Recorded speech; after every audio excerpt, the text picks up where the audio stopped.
Hello guys, welcome back to my YouTube channel. India और पाकिस्तान के बीच में सीज़ फायर की न्यूज़ जो कि अभी कुछ टाइम पहले ही आई है कि इंडिया और पाकिस्तान में सीज़ फायर हो चुका है।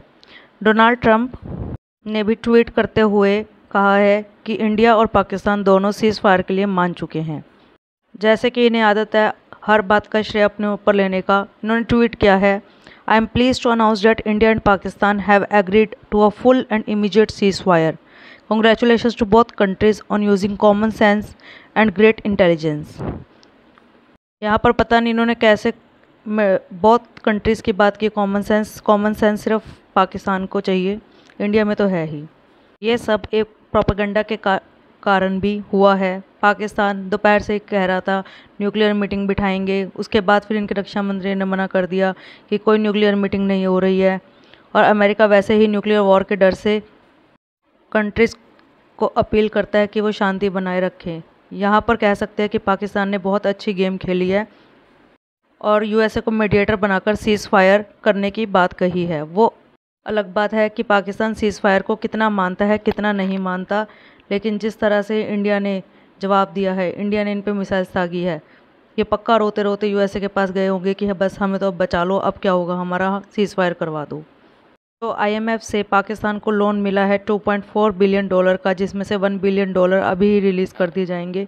वो डी एस्केलेशन की शर्तों पे ही मिला है, लेकिन ये पैसा आम जनता जो पाकिस्तान में, उनको तो नहीं जाने वाला। या तो ये आर्मी को जाएगा, या सरकार को जाएगा, या फिर टेररिस्ट को जाएगा। अब देखते हैं इनके घर कैसे बनते हैं, क्योंकि इस पैसे का कहीं तो वो यूज़ करेंगे बढ़िया बढ़िया घर बनाने में। लेकिन इंडिया ने भी अब्सटेन किया, नहीं में वोट नहीं किया, अब्सटेन किया, तो वहाँ से क्लियर होता था। इससे पहले ही मीटिंग चल रही थी सीज़ फायर करने की, लेकिन इंडिया ने एक बात साफ कर दी है कि आगे से एक्ट ऑफ टेररिज्म को एक्ट ऑफ वॉर माना जाएगा। अगर कहीं से भी कल को कोई टेररिस्ट अटैक होता है तो वो डायरेक्ट ये माना जाएगा कि वो वॉर और जंग का ऐलान किया गया है भारत की तरफ। इस केस में इंडिया चाहे तो पाकिस्तान पर डायरेक्ट अटैक कर सकता है, एयरफोर्स, आर्मी, नेवी तीनों तरफ से अटैक कर सकता है। उस तरफ से पाकिस्तान के बचने की कोई गुंजाइश नहीं रहेगी। और इंडिया ने इंडस वाटर ट्रीटी भी कैंसिल नहीं करी है,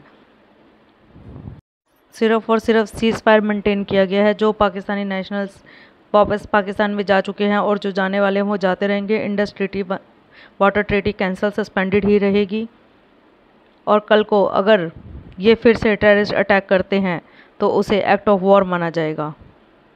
अभी तो इंडिया ने अपनी नेवी का यूज़ नहीं किया और अभी से इनकी ये हालत है, एक भी मिसाइल इंडिया को हिट नहीं कर पाई है, और इंडिया की सारी मिसाइल्स पाकिस्तान को हिट करी है। चाइना का जो मिसाइल डिफेंस सिस्टम है HQ-16, HQ-9B, वो भी बुरी तरह से एक्सपोज हुआ है। इंडिया की आती हुई एक भी मिसाइल को चाइना का एयर डिफेंस सिस्टम रोक तक नहीं पाया। इंडिया ने 3 दिन से लगातार फाइट बैक किया है और चाइना का मिसाइल डिफेंस सिस्टम कुछ नहीं कर पाया, जिससे चाइना की भी बहुत बेइज्जती हुई है। उसके आर्मी इक्विपमेंट्स का मजाक बन के रह गया है। ये है चाइना का HQ-16 मिसाइल डिफेंस सिस्टम, जो कि बिल्कुल यूज़लेस है। इसको इंडियन एयरफोर्स आराम से तबाह करके आ गई और इनको ये तक नहीं पता लगा कि हाँ, कोई मिसाइल आ भी रही है, कोई ड्रोन आ भी रहा है। So wish you all the best. Bye bye, take care, subscribe for more.